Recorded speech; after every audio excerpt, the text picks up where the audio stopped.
இதுதான் Redmi 13 5G. இந்த போன்ல அப்படி என்னதான் ஸ்பெஷலா இருக்கு? 5000 mAh பேட்டரியா, இல்ல 108 MB சென்சாரா, இல்ல உருட்டி வச்சிருக்காங்களே ஏஏ எடிஷன் சொல்லிட்டு, அதாவது ஸ்னாப்டிராகனோட 4 Gen 2 ஓவர் கிளாக்ட் எடிஷன், அததான் அப்படி சொல்லி வச்சிருக்காங்க. சரி, அவங்க சொல்றதெல்லாம் இருக்கட்டும், நம்ம இந்த போன்ல அப்படி என்னதான் இருக்குன்றத பார்க்க வேணாமா? ஆரம்பிக்கலாமா? ஃபர்ஸ்ட் இந்த பாக்ஸ் பொறுத்த வரைக்கும் வழக்கமா வர பாக்ஸ் இல்லாம 12 சீரிஸ்ல இருந்து 13 சீரிஸ்க்கு இந்த ரெட் கலர் பாக்ஸா மாறி இருக்கு. இப்ப நம்பர் சீரிஸ்லயும் அது வந்திருக்கு. இப்போ இதோட பாக்ஸ்க்குள்ள பார்த்தோம்னா வழக்கமா வர எல்லா பேக்கேஜிங் கண்டென்ட்டும் இருக்கு. சில paper works, sim injector pin, case, அது இல்லாம type C to type A cable, 33 வாட்கான சார்ஜிங் அடாப்டர் பாக்ஸ்லயே இருக்கு. இப்போ இந்த போனோட டிசைன்ல இருந்து ஆரம்பிப்போமே. ஃபர்ஸ்ட் இந்த போனை கையில எடுத்து ஹோல்ட் பண்ணும்போது மொதல் விஷயம் எனக்கு தோன்றது இதோட வெயிட் அதிகமா இருக்கு. அதுக்கு காரணம் பின்னாடி இருக்கிற கிளாஸ் பேக் தான். சைட் ஃப்ரேம்லாம் பிளாஸ்டிக் தான் கொடுத்திருக்காங்க. இங்க ஃப்ரண்ட்ல உங்களுக்கு கார்னிங் கொரில்லா கிளாஸ் 3 ப்ரொடெக்ஷன் கொடுத்திருக்காங்க. ஓவரால் ப்ரொடெக்ஷனுக்கு IP53 கான ரேட்டிங் கொடுத்திருக்காங்க. அப்புறம் டாப் சைடுல 3.5mm ஜாக், IR பிளாஸ்டர், பாட்டம்ல ஒரே ஒரு ஸ்பீக்கர் கொடுத்திருக்காங்க. அப்புறம் டைப் சி போர்ட், மைக், இதெல்லாமே காமனான விஷயம். லெஃப்ட் சைடுல சிம் கார்டு ட்ரே கொடுத்திருக்காங்க. ரைட் சைடுல வால்யூம் பட்டனும் பவர் பட்டனும் கொடுத்திருக்காங்க. இங்க பவர் பட்டன் தான் சைட் மவுண்ட் ஃபிங்கர் பிரிண்டாவும் வேலை செய்யுது. மத்தபடி 3 கலர்ஸ்ல வருது. நம்ம கையில இருக்கிறது ப்ளூ கலர் வேரியன்ட். இது இல்லாம பிளாக், பிங்க்னு இன்னும் 2 கலர்ஸ்ல கொடுத்திருக்காங்க. சரி, வேற என்ன இந்த போன்ல நல்லா இருக்குன்னு கேட்டோம்னா, இதோட finger print side mount finger பிரிண்டா இருந்தாலும் இதோட பெர்ஃபார்மன்ஸ் நல்லா தான் இருக்கு. இதோட ஃபேஸ் அன்லாக்கோட பெர்ஃபார்மன்ஸும் எனக்கு பிடிச்சிருந்தது. ஆனா இங்க சிங்கிள் ஸ்பீக்கர் தான் கொடுத்திருக்காங்க. 2024ல சிங்கிள் ஸ்பீக்கர், அதுவும் அவுட்புட்லாம் அந்த அளவுக்கு சொல்லிக்கிற லெவலுக்கு இல்ல. போக்கோ X6 நியோ இல்ல Redmi Note 13 யாராவது யூஸ் பண்ணிருக்கீங்கன்னா அங்க இருக்கிற சிங்கிள் ஸ்பீக்கரோட இதோட ஸ்பீக்கரோட அவுட்புட் கொஞ்சம் கம்மியா இருக்கிற ஃபீல் தான் எனக்கு கிடைச்சிச்சு. அப்புறம் இந்த போன்ல காலிங் எக்ஸ்பீரியன்ஸை பொறுத்த வரைக்கும் உங்களுக்கு நாய்ஸ் கேன்சலேஷன் மாதிரி எந்த ஆப்ஷனுமே கிடையாது. ஓரளவுக்கு டீசென்டான காலிங் எக்ஸ்பீரியன்ஸ் இந்த போன்ல இருந்து நீங்க எதிர்பார்க்கலாம். மத்தபடி இங்க மொத்தமா 7 5G பேண்ட் கொடுத்திருக்காங்க. இதோட 5G ஸ்பீட் ஓரளவுக்கு டீசென்டா தான் இருந்துச்சு. அதர் ஃபங்க்ஷன்ஸ்னு பார்க்கும்போது வைஃபைல 5 சப்போர்ட் தான் கொடுத்திருக்காங்க. ப்ளூடூத்ல 5.1 தான் கொடுத்திருக்காங்க. இதுக்கான ரீசன் ஒன்னே ஒன்று தான், இதோட ப்ராசஸரோட லிமிடேஷன் தான். மத்தபடி இங்க சென்சார்னு பார்த்தோம்னா மேஜரா இருக்கிற எல்லா சென்சாரும் கொடுத்திருக்காங்க. ஆனா ப்ராக்சிமிட்டி சென்சார் உங்களுக்கு வெர்ச்சுவலா தான் இருக்கு. அதனால கால் பேசும்போது இந்த லைட் ஆஃப் ஆகுதா இல்லையான்றத நீங்க ஒன்ஸ் போனை வாங்கணும்னே செக் பண்ணி கீழே இருக்கிற கமெண்ட்ஸ்ல சொல்லுங்க, நானும் தெரிஞ்சுக்கிறேன். இந்த போன்ல ஸ்டோரேஜ் ஸ்பீட்னு பார்த்தோம்னா உங்களுக்கு ரீட்ல ஒரு 600 MB வரலையும் கிடைச்சிச்சு, ரைட்ல 300 MB வரலையும் கிடைச்சிச்சு. என்னதான் UFSல 2.2 சப்போர்ட் கொடுத்திருந்தாலும் இவங்க உள்ள யூஸ் பண்ணிருக்க காம்போனன்ட் அந்த அளவுக்கு சிறப்பா இல்ல. அதனால தான் இந்த அளவுக்கு லோவான ஸ்கோர் கிடைக்குது. இதே X6 நியோல எனக்கு இன்னும் பெட்டரான ஸ்டோரேஜ் ஸ்பீட் கிடைச்சிச்சு. அது இங்க மிஸ் ஆகுறது ஒரு நெகட்டிவா நான் பாக்குறேன். இப்போ அடுத்ததா டிஸ்பிளேக்கு வருவோமே. இங்க உங்களுக்கு 6.78 இன்ச்சுக்கான Full HD டிஸ்பிளே கொடுத்திருக்காங்க. போன டைம் மாதிரி இல்லாம இந்த டைம் 90 ஹெர்ட்ஸ்ல இருந்து 120 ஹெர்ட்ஸ்க்கு மூவ் பண்ணிருக்காங்க. இருந்தாலும் எனக்கு அந்த அளவுக்கு ஸ்மூத்னஸ் ஃபீல் ஆகல. அதுக்கு காரணமும் ப்ராசஸர் தான். சரி, அது மட்டும் இல்லாம உங்களுக்கு பிரைட்னஸ் பார்த்தோம்னா வெறும் 550 நிட்ஸ் வரையும் தான் கொடுத்திருக்காங்க. இதனால இன்டோர் அண்ட் அவுட்டோர் ரெண்டுலயுமே அந்த அளவுக்கு சிறப்பான எக்ஸ்பீரியன்ஸை என்னால ஃபீல் பண்ண முடியல. டிஸ்பிளே ஒரு மாதிரி டல்லா இருக்கிற ஃபீல் தான் கிடைச்சிச்சு. முக்கியமா அவுட்டோர்ல இதை நான் மேஜரா ஃபேஸ் பண்ணேன். அடுத்தது உங்களுக்கு வீடியோ எக்ஸ்பீரியன்ஸ் பார்த்தோம்னா உங்களுக்கு 1080p வரையும் தான் உங்களால இந்த போன்ல வாட்ச் பண்ண முடியும். அதோட எக்ஸ்பீரியன்ஸ் ஓரளவுக்கு ஸ்மூத்தா தான் இருந்துச்சு. கலர்ஸ், டீடைல்ஸ் எல்லாம் ஓரளவுக்கு நல்லா இருந்துச்சுங்க. இப்போ இந்த போனோட பேட்டரிஸை பத்தி பேசுவோம். இங்க 5000 mAh பேட்டரி சார்ஜ் ஆகிறதுக்கு 1 hour 15 minutesல இருந்து 1 hour 30 minutes வரையும் எடுத்துக்கிச்சு. இங்க 33 வாட்கான சார்ஜிங் அடாப்டர் பாக்ஸ்லயே கொடுத்திருக்காங்க. ஆனா இந்த போன்ல பேட்டரி ஸ்கிரீன் ஆன் டைம்னு பார்த்தோம்னா ரொம்பவே வஸ்டா இருக்கு. முக்கியமா ஒரு 6.5 மணி நேரத்துல இருந்து 7 மணி நேரத்துக்கான ஸ்கிரீன் ஆன் டைம் கிடைச்சாவே பெரிய விஷயமா தான் இருக்கும்.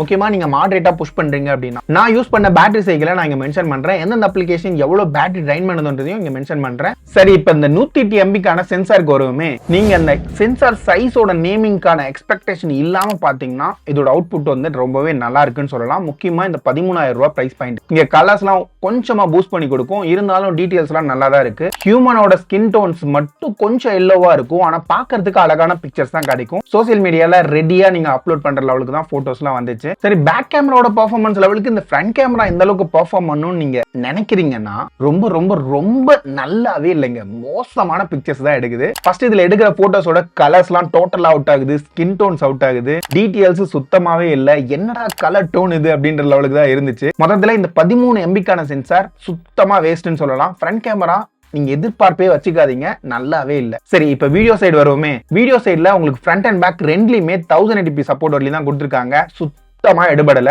வீடியோஸ் வந்து இந்த போனுக்கு செட்டே ஆகாதுன்ற லெவலுக்கு தான் இருக்கு. இன்னும் கொஞ்சமா ஆப்டிமைசேஷன் பெட்டரா பண்ணிருக்கலாம். ஆனா இங்க டோட்டலா அது மிஸ் ஆகுது. இப்போ இந்த போனோட பெர்ஃபார்மன்ஸ் பத்தி பார்க்கலாம். இங்க ஸ்னாப்டிராகனோட 4 Gen 2 ஏஇ எடிஷன் ஒன்னு யூஸ் பண்ணிருக்காங்க. இதுல பெர்ஃபார்மன்ஸ் எல்லாம் அந்த அளவுக்கு சிறப்பா இல்லைங்க. இந்த நேம் ஷேக் தான் இதை லான்ச் பண்ணி வச்சிருக்காங்க. இங்க ஆண்ட்ராய்டுல உங்களுக்கு அரௌண்ட் 4.3 lakhs வரையுமான ஸ்கோர் கிடைக்குது. உங்களுக்கு கிக் பெஞ்ச் 3D மார்க்கோட ஸ்ட்ரெஸ் டெஸ்ட் இதெல்லாம் ஓரளவுக்கு ஸ்டேபிளா இருக்கு. ஆனா தெர்மல் த்ராட்லிங்ல 80% வரையுமான ஸ்டெபிலிட்டி மட்டும் தான் கிடைக்குது. இந்த பட்ஜெட்டுக்கு அது ரொம்பவே கம்மியா தான் எனக்கு ஃபீல் ஆகுது. யூசுவலா ஒரு 90% மேல ஸ்டெபிலிட்டி இருந்தா நல்லா இருந்திருக்கும். சரி, பெஞ்ச் மார்க் விட்டுருவோமே, இப்ப ரியல் லைஃப்க்கு வரும். ரியல் லைஃப் பொறுத்த வரைக்கும் இந்த ப்ராசஸர் 2024ல ரொம்பவே திணற மாதிரி தான் எனக்கு ஃபீல் ஆகுது. இந்த போன்ல அப்ளிகேஷன் ஓபன் பண்றதுக்கும் சரி, நார்மலா ஸ்க்ரோலிங்லயும் சரி, எனக்கு அந்த அளவுக்கு ஸ்மூத்னஸ் ஃபீல் ஆகல. மத்தபடி இங்க கேமிங்னு வரும்போது உங்களால 40 FPS வரையும் BGM மேல ப்ளே பண்ணலாம். ஆனா உங்களுக்கு கேமிங் எக்ஸ்பீரியன்ஸ் அந்த அளவுக்கு ஸ்மூத்தாலாம் இருக்காது. பேசிக்கான கேண்டி கிரஷ், டெம்பிள் ரன் இது மாதிரியான கேம்ஸ்லாம் நீங்க விளையாடலாம். ஆனா PUBG வந்து நீங்க ஹெவியா புஷ் பண்ணவே முடியாது. நார்மலா கூட புஷ் பண்ண முடியாதுன்னு வச்சுக்கீங்களேன். மத்தபடி இங்க CODல ஒரு 30 FPSல இருந்து 40 FPS வரையுமான சப்போர்ட் தான் கொடுத்திருக்காங்க.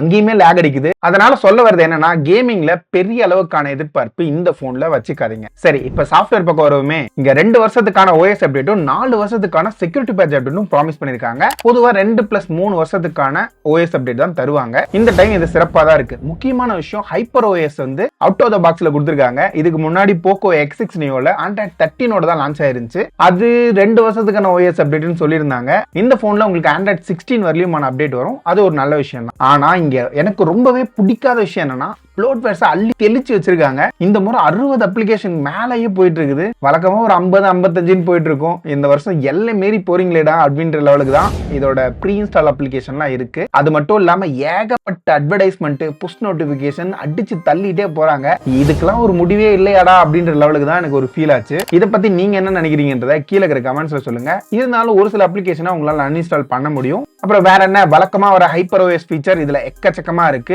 சரி, ஃபைனலா இதோட பிரைசிங் வருவோமே. இங்க 6GB 128GB வேரியன்ட் 14,000 ரூபாய்க்கும், 8GB 128GB வேரியன்ட் 15,500 ரூபாய்க்கும் சேல் பண்றாங்க. இங்க சில கூப்பன் டிஸ்கவுண்ட்லாம் போக இந்த போனை பேஸ் வேரியன்ட் ஒரு 13,000 ரூபாய்க்கு உங்களால வாங்க முடியும். இதே நீங்க அடுத்த வேரியன்ட் வாங்கணும் 8/128 அப்படின்னா நீங்க ஒரு 14,500 ரூபாய் வரைக்கும் ஸ்பெண்ட் பண்ற மாதிரி இருக்கும், கார்டு ஆஃபர்லாம் போக. ஆனா இந்த பிரைசிங்க்கு இது வர்த்தா இல்லையான்னு கேட்டா, ஒரு ஜென்ரலான யூசேஜுக்கு நீங்க 6GB 128GB வேரியன்ட் கன்சிடர் பண்ணலாம். ஆனா அதுக்கு மேல நீங்க ஸ்பெண்ட் பண்ணணும்னா ஒரு 1000 ரூபாய் மேல போட்டு போக்கோ இல்ல ரெட்மி வேணும்னா மட்டும் போக்கோ X6 நியோ கன்சிடர் பண்ணுங்க. மத்தபடி இந்த 13,000 ரூபாய் செக்மெண்ட்லயே உங்களுக்கு வந்து விவோட T3X இன்னும் பெட்டரான வேல்யூல தராங்க. ஆனா கேமராவோட பெர்ஃபார்மன்ஸ் இதுல இருக்கிற பேக் கேமரா மாதிரி T3Xல உங்களுக்கு கிடைக்காது. அதுல ஃப்ரண்ட் கேமரா இன்னுமே மோசமா தான் இருக்கும். இங்கேயும் மோசம் தான். Performance and day to day லைஃப்ல அது இன்னும் பெட்டர் வேல்யூவா இருக்கும். சோ உங்களோட கன்சிடரேஷனுக்கு நான் இது வர்றேன். நீங்க எந்த போனை சூஸ் பண்ணுவீங்க, விவோ T3Xயா இல்ல ரெட்மி 13யா அப்படின்றத கீழே இருக்கிற கமெண்ட்ஸ்ல சொல்லுங்க. முக்கியமா சப்ஸ்கிரைப் பட்டனை ஹிட் பண்ணி வச்சுக்கோங்க. கிட்டத்தட்ட ஒரு 30ல இருந்து 35 ஸ்மார்ட் போனை இது வரைக்கும் நம்ம ஓனா வாங்கி ரிவ்யூ பண்ணிட்டு இருக்கிறோம். எந்த ஒரு சப்போர்ட்டும் இல்லாம. உங்க சப்போர்ட் இருந்தாதான் இது என்னால கொஞ்சமாவது அடுத்த கட்டத்துக்கு கொண்டு போக முடியும். இது எல்லாமே உங்க கையில தான் இருக்கு. இன்னும் எக்கச்சக்கமான ரிவ்யூ வீடியோல உங்களை பாக்குறேன். அது வரைக்கும் பை பாய்.